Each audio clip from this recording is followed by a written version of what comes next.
Hello everyone, it's been a while since we've done a How to Stay Married so far. Have you noticed my voice goes deeper as soon as we start talking? And we sat down to do this, and then I remembered, I thought, oh shit, we're in vision for this. Yeah, so we because I was quite confused with our other podcast, Confessions of a Woman Parent. So first of all, I'm going to apologise that my hair's wet. I've still got mascara around my eyes, and I look like a bag of poo bum. Yeah, I feel pretty rough actually. Really rough. I have the really sort of sad achievement often of looking so hungover when I'm not hungover. It's terrible. So we're talking about, for those who are listening, but for those of you who are watching, sorry. We're going to be doing, which seems appropriate given how shabby we feel, being 50 or over 50 or, in your case, mid-50s, mid to late 50s. Yeah, we both had a... Midlife crisis. We both had a big birthday in a different way. Mark hit 50 this week, and I hit 50. Oh my God, can I just say, I've got the most disgusting cup of tea. It's disgusting. It tastes disgusting. And that's... It almost distresses me. Make your own bloody tea. Well, it distresses me that I go to such lengths to get it right for you, and you just pump a load of old rubbish in there. Mark, it's not sweet. It's not milky, it's horrible. Because you're not having dairy and you're not having I've got to say that because I think it demonstrates... It's honey and almond milk. It's hideous. Actually, do you know what? I put a lot of love into that, no, but I did it... Love did not go into that brew. Mark.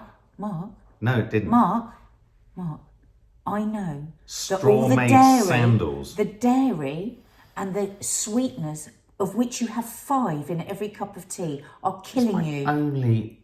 Yeah, I realise. So do you want sweeteners? Do you want 5 sweeteners? No, I just won't have that tea.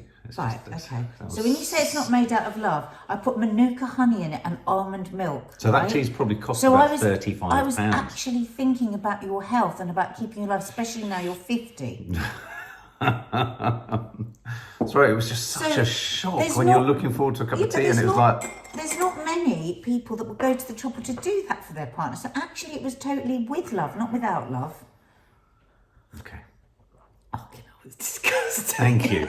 It's like but drinking... I'm going to drink it because it's better for me and because I want to be healthy in my 50s. It's like drinking hot water that's had my sports socks drenched in it. Well, actually, this is a really good way of coming into you being 50 this year, because you have actually been doing a bit of a fast for the last couple of days. Before anyone puts underneath here, you shouldn't be fasting is bad for you, We're doing a bit of a food map with Mark because he's got lots of allergies and he's been really feeling shit, haven't you? I mean, let's face it. You are a workaholic, so nothing stops you working, that's for sure. But I can see that you're just feeling under the weather all the time. You've had a really bad tummy for a long time. And I noticed, because I know you really, really well. Like when Babe, can I just say we're running dangerously close to that habit that I find old people do, which is just talking about their health. No, so hang on. So, you know, things like the dairy and the wheat and all of that, we know it makes a big difference. And I think part of coming into your 50s, you've just come into your 50s and I'm moving towards my 70s. Jesus Christ. 60s this week. This sort of stuff, I think, is what, you know, thinking about our longevity and what are the things that make us tired and what are the things that give us all this stuff, just this stuff about trying to feel good can take over. Now, I know that's a lot worse because I'm postmenopausal, and so everything you feel it a million times bloody worse. But you will find that more and more with each year. You're thinking about how to live longer and how to stay healthier. Well, I've noticed I've got bags under my bags today. There you go. I mean, that's a first. I didn't have those in my 40s. Bags under my bags. Yeah. So I've got bags for life, and now I've got bags for death. But I think more than any other podcast that we've done on this is the time to talk about this sort of stuff. So what are we talking about? Are we talking about our age, or are we talking about a midlife? I mean, for me, when I hear the phrase midlife crisis... Well, one comes, they hold hands, don't they? But when I hear the phrase midlife crisis, I very much think of women who do a Shirley Valentine and men who buy cars. and Right. run off with So young women. very stereotyped. Yeah, no, very stereotyped. Yeah, but there are stereotypes for a reason. I find stereotypes fascinating, or archetypes fascinating, because they usually come from some kind of from a truth. place, Yeah, and they come from, and it's interesting that one of the archetypes, in Shirley Valentine, she meets Tom Conti, doesn't she, and what have you. But actually, what drives her is a desire to be on her own more than to actually be with another bloke. Yeah, and I think I have many times. Start it again. Okay. It's very annoying though for sound. It helps. It gets the honey up. It kicks up the sock odor. That's the honey. It's not, it's sock. And for men, it can fall. It's funny, for example, Maddie was saying the other day, I heard this, I can't remember who she was saying it to, someone in the family, because we're in bloody lockdown. But she was saying something along the lines of, you've got to watch out. As soon as men over a certain age get like abs, there's usually someone they're trying to impress. Yeah, she was, wasn't she? She was saying that. Yeah, and of course I've been working really hard, and the last thing I would say I can see is abs. I can probably see an ab, which is the first, but I'm certainly not seeing abs. And yet I know what she means, because I have quite a male connection between feeling fit, looking fit, getting well, and becoming hopefully more attractive. Now, I'm not interested in becoming more attractive to young women or other women or anyone like that. But I am interested in trying to keep you attracted. And for me, the midlife crisis revolves around the proof or the confirmation of whether I'm achieving that or not. Now, the problem creeps in that you don't value things on such a superficial level. So there's a constant disconnect there. And so that disconnect for me makes me feel like I'm experiencing what to many people would be a sort of conventional midlife crisis. I'm not going to talk about, but that intimacy, that sort of carefree, that sort of ability to be driven by younger motivations of attraction and have pumped up and kind of come to the fore in me. And there's little room. I mean, obviously you say I look nice, and I know you think I look nice, and I don't have any issues with that. But I do feel like I am going through a midlife crisis of not knowing what to expect of myself or for myself physically anymore, because I'm not interested in meeting someone else. I'm not interested in looking attractive to other people, though I want to look nice. I'm not interested in knowing whether someone else fancies. That doesn't give me the thrill. I'm not sort of into chasing. Do you know what I mean? There are lots of men that you get to know, you think, oh yeah, this is great. I know I can be quite entertaining. I know I can be quite attractive to people and all those kind of things. But I only want to be attractive to you. And it's not that I'm not, but as I just said, there's a profound disconnect between what you value at your point in your life, which is about your life, not about what you find attractive. And also the fact, so there's two things here. One, that I'm 6 years younger than you, but two, I'm also hitting an age now where I'm in a situation where there's an ever diminishing set of returns. So I can get as fit as I can and try and look as good as I can, but it ain't going to keep getting better. It's just going to get older. That's not necessarily worse.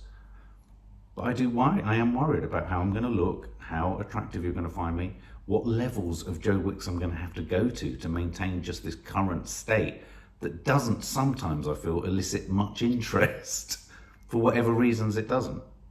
And that saddens me. It's so interesting. that's just the midlife because for me, it's when I see you like driving yourself into the ground to do these incredibly difficult workouts, I just see unwellness. I don't see wellness. Right, so you'd be happier with a larger Buddha type man. No, who's happy. I would prefer you to be kinder to yourself. That's what I would prefer, because I see it as brutal. You get up and it's like a brutal thing. Like you were in a really good place at one point where you were kind of running and it was really good. Then you got a Garmin, and then it became like driving and like what are you doing? You're talking about when I was 40 though. No, but I mean, it's balance. I suppose what I look forward to, and it's interesting, isn't it? Because you're sitting where you are at your age and you're worrying about what you're not going to be at your age. And I'm looking forward to what you could possibly be moving into this new age. So it's interesting, isn't it? I never at once think, oh my God, is Mark looking old? That's is Mark the washing old? machine, by the That's way, the in the washing background. machine. Shut that door already. Is Mark being old? Is Mark, I don't think in those terms. I think of, I have hope that you will settle more in yourself, because you've said it yourself. You start to look better. I'm just going to close the door. Yeah, I kind of understand what you're saying. I'm just going to fill for time while she goes across the room. She's just going across the room and she's shutting the door because it sounds like a cat is in a dryer. It's like we've said. It's like you said before. You start to look better. You lose weight. You get more muscular, and then you start thinking, "Oh, what's my face like? Does my face look really old?" So for me, it's not like. When you do these things to improve, I have dysmorphia. Yeah, but when you do these things to improve, it's like every single day you come down those stairs and I say, "Wow, you look amazing. You look so trim. You don't hear it."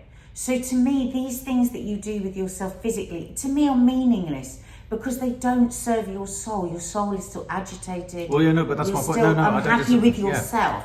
And what I want more than anything is just for you to like yourself. No, I agree, but I think but going back to this midlife crisis, I'm not saying what I'm doing is right, and I'm not saying what you're saying isn't wrong. It's not about right or wrong. I don't think you are. What I'm saying is that the component of getting fit and looking better, park to one side the fact that I'm never satisfied, but I can't think of a woman who's satisfied with that. You're never satisfied. So it's not just me who's never satisfied with what I do. 5 times where I go, this is who I am. Yes, I'd love to look like Angelina Jolie. Well, then you're blessed. But I don't. Yeah. No, I'm not blessed. I've worked fucking hard. Yeah, and I work hard to try and get to that, and I just can't. I've worked so. But do you work hard, or do you but go before with we go it? down, but Self-loathing. But I think this is another subject of self-esteem and all that kind of stuff.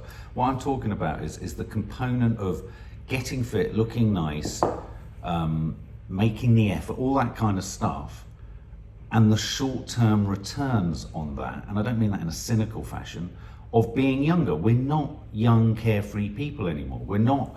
There's none of that. Yes, you say you look nice, and I'll see you, and I'll say you look nice. But we both do it now in that way, and I think this is part of the midlife crisis. We do it in a way that's as functional as making a cup of tea and as going around the house. It's nicely said, it's nicely meant, it's meant, but it's very sort of just cursory. And this isn't me expressing a disappointment. This is a fact of life for people over. No, but this is a fact Even of life. that you're dissatisfied with, and it's cursory, and it's like nothing. No, but between both of us, because between both of us about each other, you feel the same Even with me. a compliment isn't good enough. that's not what I'm saying. No, but you are a fucking nightmare, Mark. It's like nothing. No, but you're not listening to what I'm saying. I'm trying to be really honest, actually. Which is the whole point of these conversations. Being really honest. In being really honest, what I'm saying is that the midlife crisis is that we are 50-something. We're not 30-something or 20-something. And what happens in the midlife crisis is, as a person and as a human, we talk a lot about being grown-up children as parents. We're adult children trying to parent. We're adult children making sense of a ludicrous world. And it's very hard that we can be in touch with the child within, in some regards, and then in other regards we just aren't. And I think, relationships is very hard. And I think we do a very good job of it, actually, and I'm being complimentary to us. We do a very good job of keeping ourselves childlike. I look to your parents often for great inspiration on how to stay childlike. I know they have their fallings out and they can snap and be scratchy with each other. Who wouldn't after so many years? But they can also have great fun together, and they can laugh together, and they have great times together. And I look to them as a model. Really, I look to them as a model for how I hope we'll be in our older age. But we are asking the question, are we in a midlife? I do feel like I'm going through something of a midlife crisis. I mean, there are so many different categories for it. There's physicality, there's sex, there's attraction. All of those things are on a downward turn or on a sparser move because we're getting older, because appetites change, because the intensity shifts. And then there are other things like, for example, we've talked about in the vlog, I'm thinking quite seriously about the ways in which what we've done in our careers are meaningful or not. Yes, making programs and interviewing people and doing all that sort of stuff is key. But I find that the mental health contingent of what we're doing here has become something far more meaningful, and something that I'm thinking at my midlife now, I want to turn that into something that I can make of use and put to use in the world as a therapist, as a counsellor, as a group therapist to help in rehab. You know, I'm thinking, and all these thoughts that are coming to me are like, you know, to some people going, I want to buy a Lamborghini and I want to drive off and I want to do that. That's my equivalent. I'm thinking, I want to shift things. I want to change things. How can I change things? You know, which is healthy. Yeah, I mean, the discontent that you're talking about can go one way or the other, or no, multiple different ways. Why do we have to be so binary all the time? But it can manifest itself in lots of either negative or positive ways. I mean, using the Shirley Valentine. So, I mean, I've talked about where are you using the Shirley Valentine example. I thought it was brilliant what Shirley Valentine did. You know, she had had her life, she had spent her life looking after everybody, and she felt the unrest and she felt the discontent. And like you say, lots of people will go off and have an affair, causing carnage all around them. And the negative ways are the quick fixes. Right. It's a quick fix. Right, I'm flying off to Greece. Right, I'm going to have this affair. Right, because actually it's the discontent, and that comes in. It is different with the menopause as well, because this huge shift that's going on in you is also chemical as well. So it's very, very frightening when you go into menopause, because you do, and more and more, as more and more now I'm understanding about estrogen and about what happens, and I really did. I have lost myself, and in fact I was listening to a podcast yesterday about menopause. It was Davina McCall talking about it, and she actually articulated a lot of what I have been feeling. And it's, so going back to us and where we started with this and our health and how we're looking after our health, a lot of where I feel I've lost something is because of this tiredness that comes in. I'm realising more and more now that's actually down to my estrogen depletion, and I needn't have been feeling like this the way that I have for so long. And then all the hypochondria that comes in, that has come in for me since I've gone into my 50s, the fear, the realisation that we are not immortal, which we do kind of like flirt with the whole time when we're younger, don't we? There really is, or if I die, it's going to be fine. Carefree. And your responsibilities increase, and your children that you thought would need you less when you were a younger parent actually need you more. And I'm looking ahead to decades more of being there for them 100% in whatever way they need. So there is, that scares me sometimes. I think, where do we get to? Because like us, when we go away and we have a few days away, we have such fun. We become completely childlike. We only have to go up to town for an afternoon and we're totally ridiculous, and we put that key in the door and we come in and we have to behave in a fairly responsible way. And I think the hardest thing, in a way, for me being in middle-aged, is about still being, I suppose because we're older parents, still in that very responsible stage with your children, you know. So there is less and less carefree time, if anything, because you're just constantly thinking also the about decisions for homeschool. It's not like we've all taken the a right decisions route. that we've made, the fact that we're in a pandemic, you know, the terror of our, you know, we talk about our mental health a lot, and we're very aware of what mental health, what it takes to look after our mental health. And so I find sometimes I just get exhaustion with the mountain to climb. And so talking within a relationship, sorry, I didn't get much sleep last night, so I'm a bit stilted. Talking about that in regards to our relationship, and when you talk about what you're doing with your Joe Wicks and everything, and we've had this conversation. It's very superficial compared to all of this stuff. We've had quite no, but it's not. I mean, I'm not sitting there saying I wish we had a more. I mean, you know, no, of course I want more intimacy, but I recognise why we don't. No, but as much as I'm trying with my diet and with my vitamins, and I don't not say diet lose weight, but what I eat and my vitamins, we're both doing something kind of similar, but in a different way, which is like panicking about getting older and wanting to stay alive and stay healthy and stay great for our partner and all these things. And actually, I would suggest that what both of us would like of the other is just to settle a bit more and take some of, I don't mean settle down, but not be so frantic, not be so anxious. I mean, nothing would make me happier, nothing in the world would make me happier than you to come down one day and just say, I feel really great today and I feel okay with the world. I did yesterday. I know, and it was lovely, and I was like, I was reeling, but that to me, Reeling. if you, you did, but I was reeling, but if you offer me that in a man, or you offer me 9 abs, or however many you're supposed to have, there's no comparison. So I'm pursuing a fool's gold. What are you pursuing? Well, attraction. But the attraction, but there's such discontent in what you're doing, and there's such self-loathing, and you go, tell me what I'm doing, made something, and I'm like, okay. Well, no, like only in the way that sometimes you say to me, oh, please make me do the workout, Mark. Tell me it's worthwhile. No, that's to characterise me as I'm being a bit silly. Maniac at the end of the I'm being room. a bit silly with you there, but you know what? I think you know what you know that everything I'm saying Yes, I in do know here what you're saying. is But we're also hang on a talking minute, about. Let me just finish. You know, don't make this a scratchy thing, because it's not a scratchy thing. I really admire your tenacity, your willpower, your absolute commitment to what you do, and I'm in awe of it. The way that you get up when you're exhausted and you do that workout, and I think it's extraordinary. Yeah, and I couldn't do it, but I think there is a point where stuff can tip over for you, and I've known you a long time, and it tips over,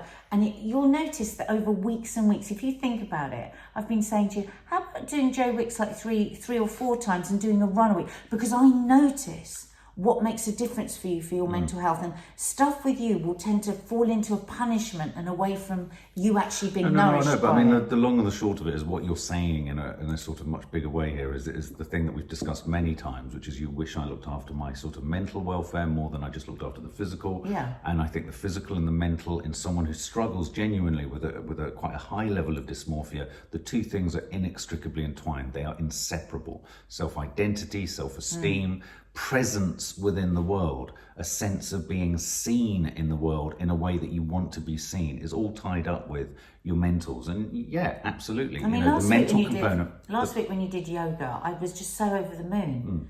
Now, you spent most of the day upset. It was so distressing. But I'm now in a situation where the thought of doing it today is a real turn-off because I don't want to access that level of emotion. Perfect example, because you will do 5 days a week of driving yourself into the ground with Joe Wicks, because that's a physical thing. But the mental stuff, like, yeah, it was a difficult day for you, and it won't happen this week. It doesn't happen like that every time with yoga, unfortunately. But that is you running away from those feelings, and so you are like this so much of the time because you're hanging on, because you're somebody that you know, I mean, it's a fact. This isn't me having a go at you, that suffers with depression and anxiety.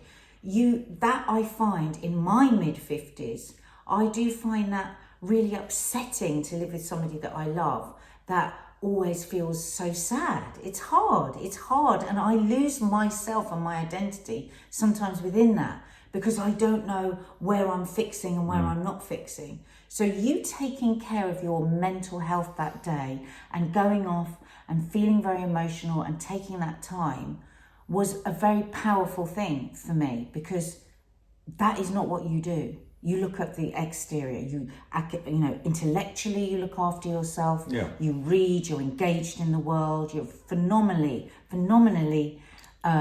athletic in with your intellect and with your physical, but with your spiritual is completely ignored.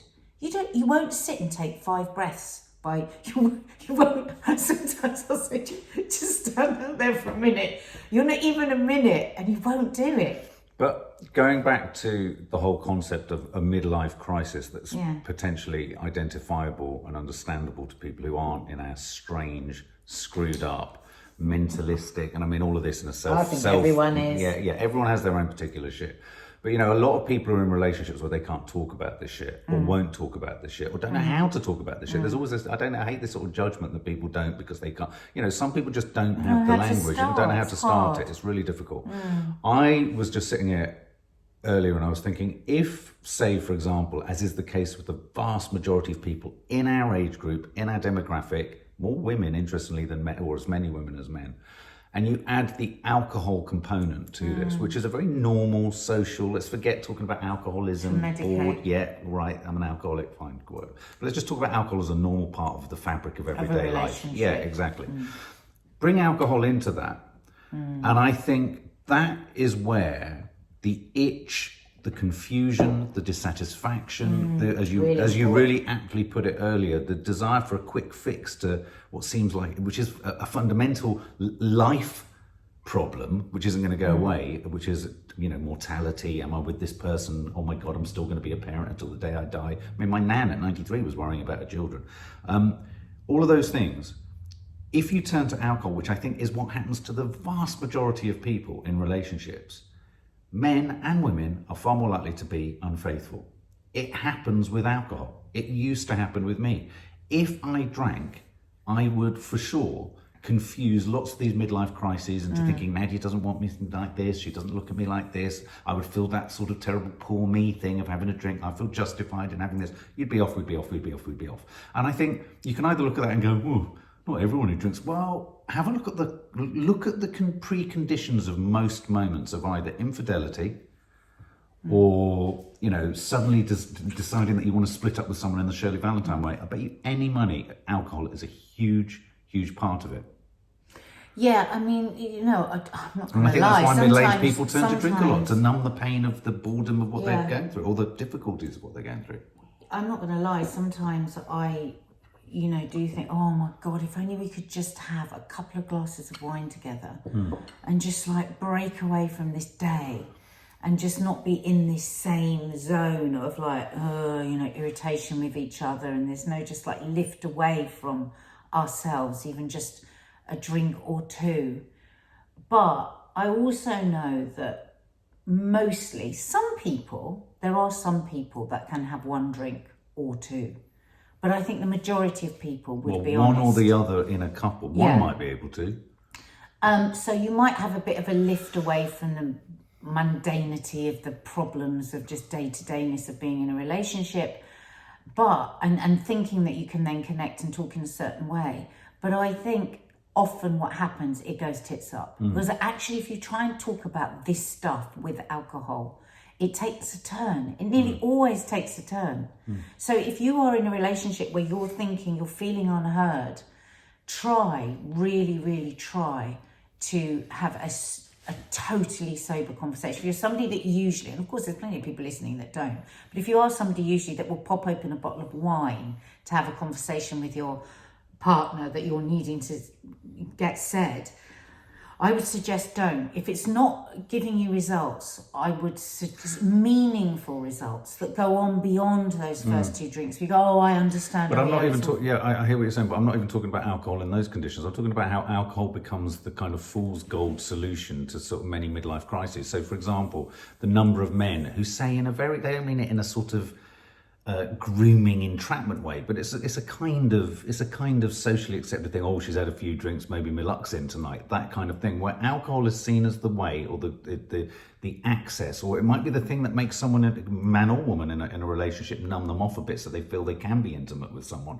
That happens. That shit happens. Oh God! Alcohol is used on both sides of the equation for that. And I'm interested in. So that's your perception of it within a midlife crisis. But I'm talking about it very much from a female point of view, where women will use a few drinks to try and connect with their partner, but try and loosen them up a bit so they can have a bit of a deeper talk. Yeah, so they can reach them emotionally.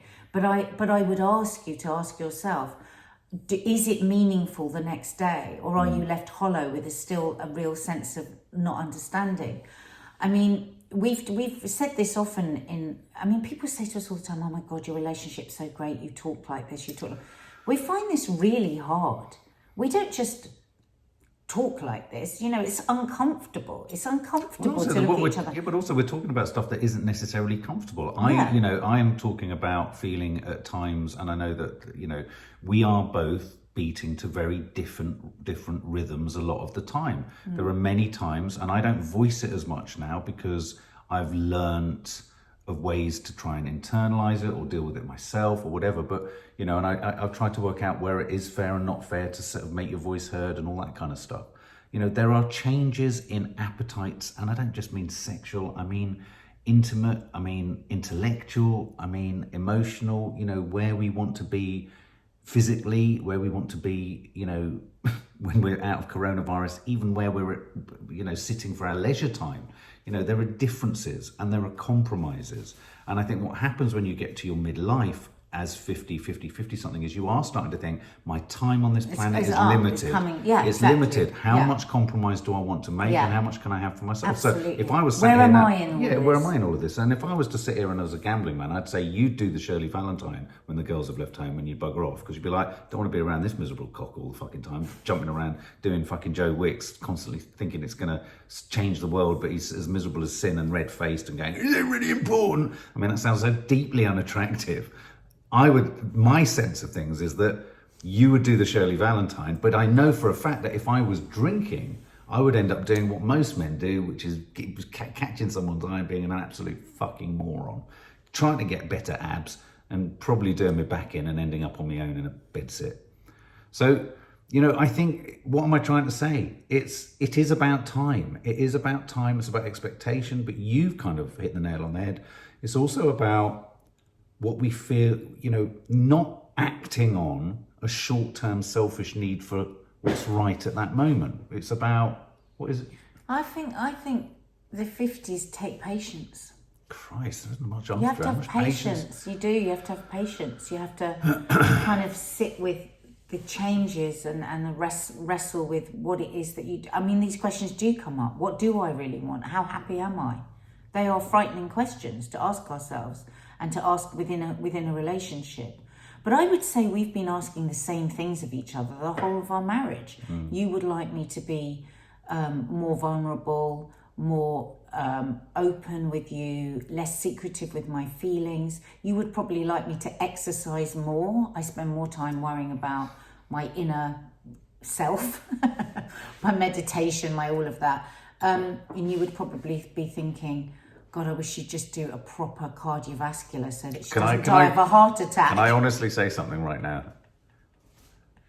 I'm more often thinking ruder things than I hope she does a cardiovascular. I wish she'd do more of something other than a cardiovascular workout. For somebody that wasn't going to mention you know what, you have dribbled that all the way through That's a horrible analogy. So stop. That's a horrible now, analogy. Otherwise you're going to be in serious trouble. You've dribbled.